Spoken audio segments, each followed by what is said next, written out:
At least 1 in 10 cases of breast cancer turns out to be triple negative, and those numbers are on the rise. As News 13's Jay Siltzer shows us in this special health alert, treatment options are limited, but not without hope. I was soaping up and getting clean. I felt a lump. Images and biopsies determined 49-year-old Trina Jackson not only had breast cancer, but the kind labeled triple negative. It's a term showing up more and more on websites and in television commercials. Which was what we call triple negative. Triple negative is a subtype of breast cancer. Often we're looking at the estrogen receptor, the HER2 receptor, the progesterone receptors. There's certain cancers that will have receptors being positive.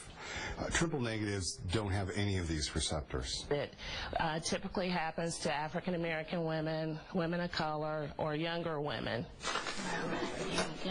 Trina learned during doctor visits at Hope Women's Cancer Center in Asheville that triple negative is more difficult to treat, failing to respond to medication or hormone therapy.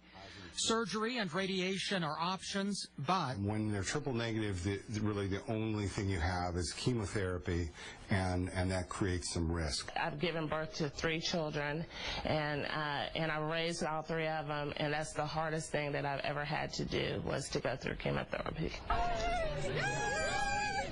Pink in the Park celebrates breast cancer survivorship each year. Trina used that day to educate other women about the importance of early detection and the seriousness of triple negative. The only thing I can do is live for today, take care of today, and whatever happens tomorrow, I'll deal with that at that time. They tend to be slightly higher risk in terms of recurrent cancers or metastatic cancers. And so they're also a little bit more aggressive size for size if it's a triple negative. That's why researchers are trying to better understand the cause and, more importantly, develop more effective treatments. To give you some idea just how serious triple negative breast cancer truly is, some studies show only 25 to 50% of women diagnosed with advanced stages are alive in 10 years. Jay Siltzer, News 13. People who received federal subsidies